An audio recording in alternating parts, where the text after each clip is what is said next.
Bueno, pues yo soy Ignacio de Godos, está aquí conmigo César Ruiz. Yo soy César Ruiz, ¿no más? Vale. Y bueno, pues hemos traído más que una ponencia, hemos traído un pequeño experimento que esperemos que os guste y bueno, agradecer a todos los organizadores, al campus de Soria, a todos los patrocinadores por todo el esfuerzo, a los organizadores como Claudia, Alfonso y Susana. Y bueno, vamos a hacer como os decía, un pequeño experimento, una ponencia. Tenéis que estar atentos porque luego hay unas preguntas para el Kahoot, que creo que hay premios. Fijaros en lo que ponen las diapositivas, las preguntas van por ahí. Y vamos a hablar de calentamiento global. La ponencia se titula Calentamiento global, problemática y demostración. De la problemática hablaremos poco porque luego nuestros compañeros Elena y Héctor creo que van a hablar de cosas también relacionadas con calentamiento global. Y nos vamos a centrar en estos cacharros que tenemos aquí, que son la demostración.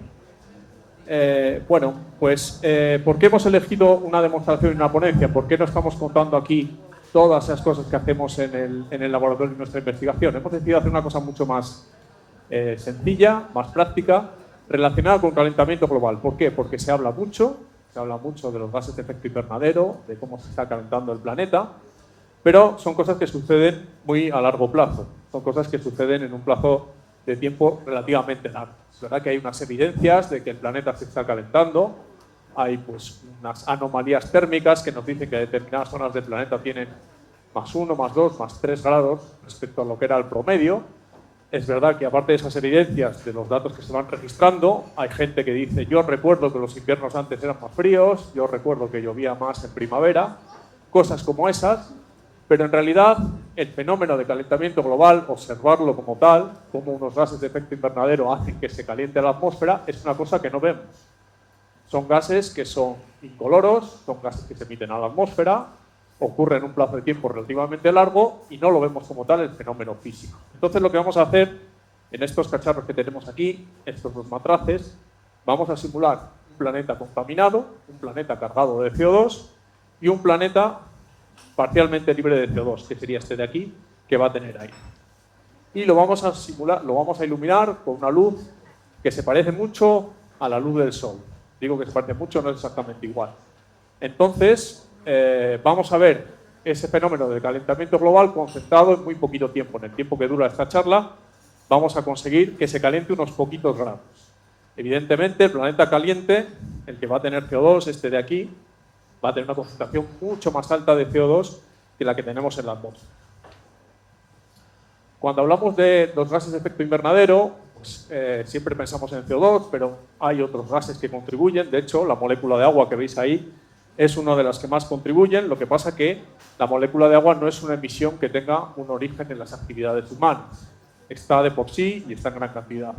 El problema son los otros gases que aparecen ahí, aparte del dióxido de carbono, óxido nitroso y metano.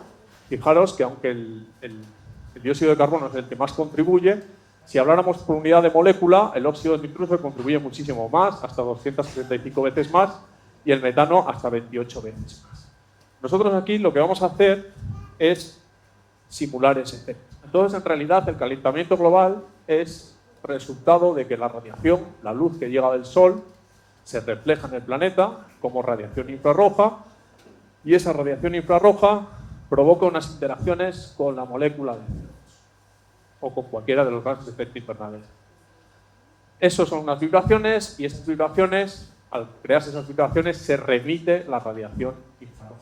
Entonces vuelve hacia la atmósfera y se queda por ahí radiación infrarroja golpeando unas y otras veces las moléculas de gases de efecto invernadero. Y eso hace que las concentraciones elevadas provoquen un aumento de la temperatura. Entonces, pues este es nuestro experimento. Si veis aquí, César ha hecho una reacción química. Es una reacción química relativamente fácil. Es vinagre y bicarbonato. No engañemos a nadie, esto es bicarbonato comercial y vinagre también comercial. Se ha hecho un burbujeo y ahora diréis, ¿y por qué no estáis haciendo la reacción aquí mismo? Bueno, esto tiene una explicación y tiene que ver un poco con el método científico que hemos aplicado al hacer este experimento. La primera vez que hicimos este experimento dijimos, pues bueno, ponemos en uno agua y en otro ponemos la reacción química que libera el CO2, que no es otra que veis aquí. Bicarbonato reacciona con ácido acético y como productos de reacción aparece el CO2, la molécula de agua y acetatos. Bueno, estas luces que veis aquí tan potentes son unas luces LED en el rango visible, que me están dejando un poco ciego. A ver, irme para acá.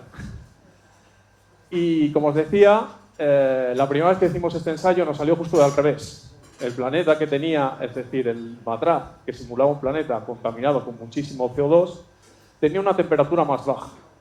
Eso, pues bueno, conviene estudiar un poco, y es así un poco como se hace el método científico, hacer observaciones, lanzar hipótesis, y nos dimos cuenta que en realidad se trata de una reacción endotérmica.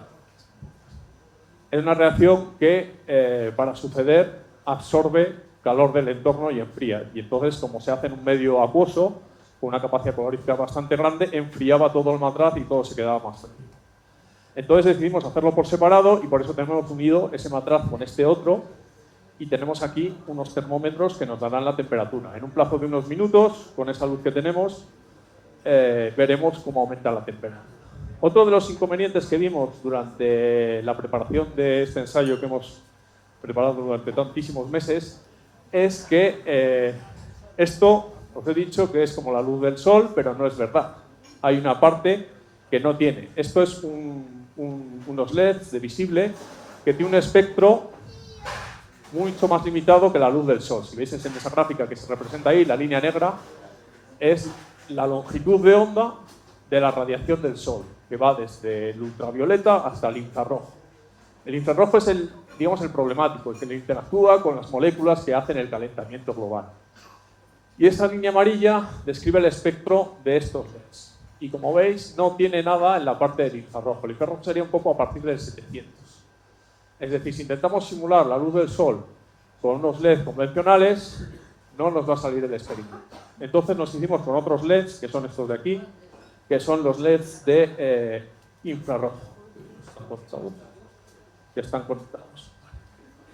Entonces, sumando los LEDs visibles, estos que veis, más los infrarrojos que no veis, porque en realidad no tenemos capacidad de detectar la radiación infrarrojo, conseguimos simular parcialmente la luz del sol.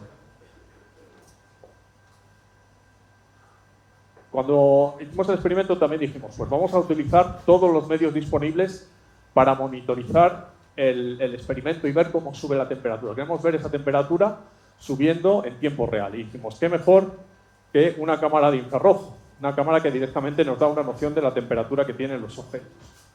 Los hicimos con esta cámara y empezamos a hacer unas fotografías y vimos que tampoco había efecto de calentamiento global. ¿Qué pasaba? Bueno, pues que estas cámaras térmicas en realidad solo te dicen la temperatura de la superficie.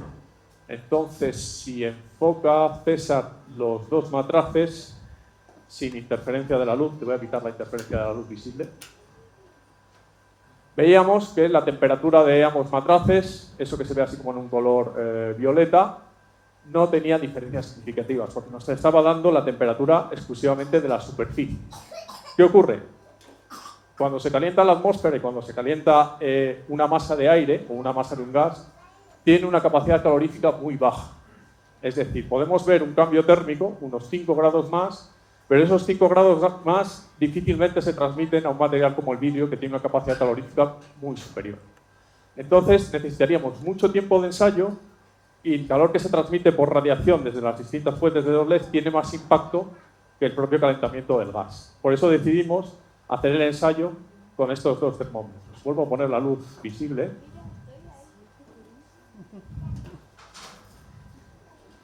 Y ahora, si todo ha ido bien, en estos dos termómetros deberíamos de tener valores sensiblemente diferentes. Y si los tenemos, yo los estoy viendo. Y ahora, para que los veáis todos, César va a intentar enfocar los valores que se ven en pantalla. Ahora mismo tenemos 1 grado más. Solo llevamos muy poquito tiempo de ensayo. No sé si llegas a verlo con la luz o es demasiado intensa. Voy a quitar un poco de luz. Algo así. No se ve. Vale. ¿Tampoco se llega a apreciar? Sí se ve, pero no se ven los valores en pantalla. Tenéis que confiar en nosotros, tenéis que confiar en los científicos. Esto es así. Yo digo que tiene unos grados más, Ahora mismo el planeta no contaminado, el que tiene aire, tiene 33 grados y el contaminado, el que tiene CO2, tiene una temperatura de 34 y de aventura que va a subir. Tiene 1 grado más. Fijaos que es muy poquito tiempo. Para los escépticos podéis venir y verlo. No os estoy engañando. Voy a volver a ponerle luz para que siga subiendo la temperatura. Y fijaos que estamos hablando de no sé cuántos minutos llevo con esto, muy poquitos, y ya se ha notado un aumento de temperatura sensible. Es decir, ese es el efecto de calentamiento global. Cuando dejamos esto 1 hora en marcha, podemos llegar hasta 5 grados más. Esos 5 grados más tienen unas consecuencias en los ecosistemas, en la salud, bastante graves. Y eso es un poco lo que nos van a contar, creo que está liado un poco con lo que nuestros compañeros Héctor y Elena van a contar a continuación. Y bueno, pues en realidad poco más tenemos que contaros. Nos ha salido bien, tenemos un poco más de temperatura, podéis venir a verlo. El olor a vinagre todavía es soportable, no hemos roto nada y nada más. Aquí se acaba.